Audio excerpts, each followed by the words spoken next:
Alright, today I am going to make the review of this Realme Buds 2. 1.5 years ago I purchased it and I am going to make the review after 1.5 years according to my experience. Alright, first look at the specifications of this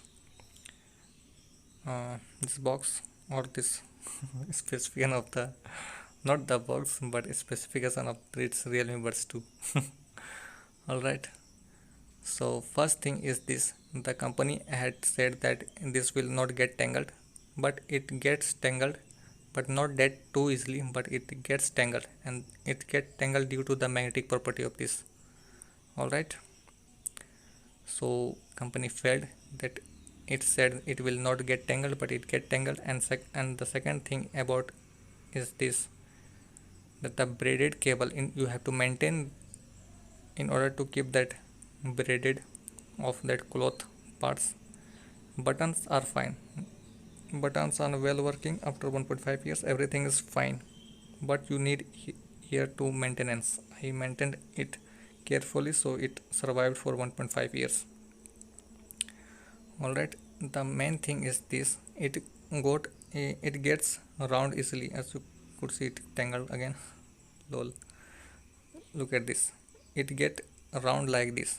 Okay, and it in this position you have to unplug from your ears and solve this tangleness, otherwise that braid will easily be cutted out. I have seen many friends of my who purchased this Realme Buds 2 have braided is gone out due to this tangleness. Okay, gone out or cut it out, whatever you say. So in this you need a maintenance, you have to keep it fine in order to sustain the braidedness of that cloth parts should not cut. Alright, it need maintenance, it get tangled, that's it. Sound quality is good. The main thing to note is the wire is too long and the wire is ultra durable and ultra strong.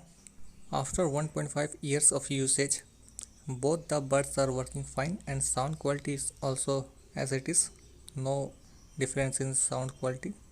Alright, that's it.